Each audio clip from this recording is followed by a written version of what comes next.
Dari Kota Ambon kita beralih ke Maluku Tengah. Tribuners, penjual di Maplas Masohi mengeluh daya beli masyarakat menurun. Sepekan menjelang Idul Adha 1446 Hijriah, Jumat 30 Mei 2025, suasana pusat perbelanjaan Masohi Plaza atau Maplas terbilang sepi.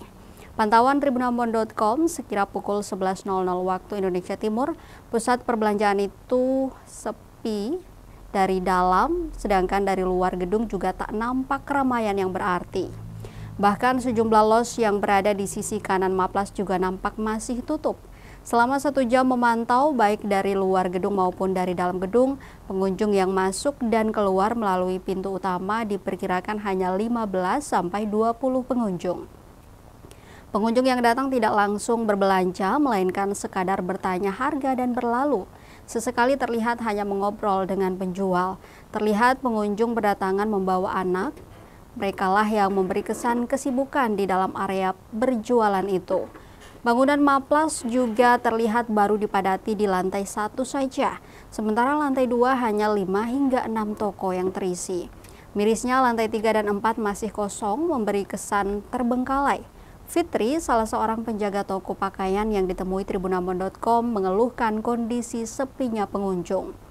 Maplas akan ramai saat hari-hari besar, semisal bulan suci Ramadan, Lebaran Idul Fitri, dan Hari Natal.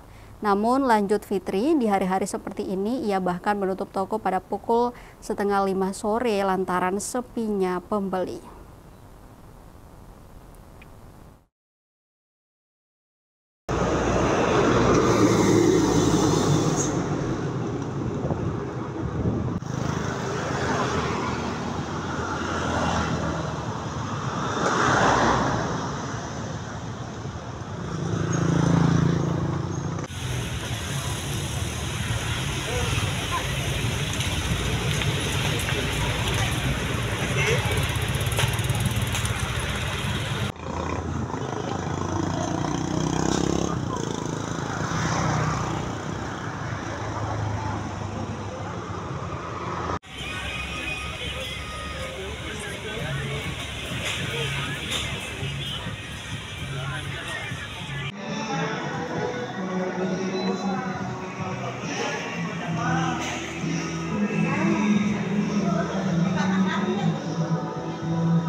Download Tribun X sekarang, menghadirkan lokal menjadi Indonesia.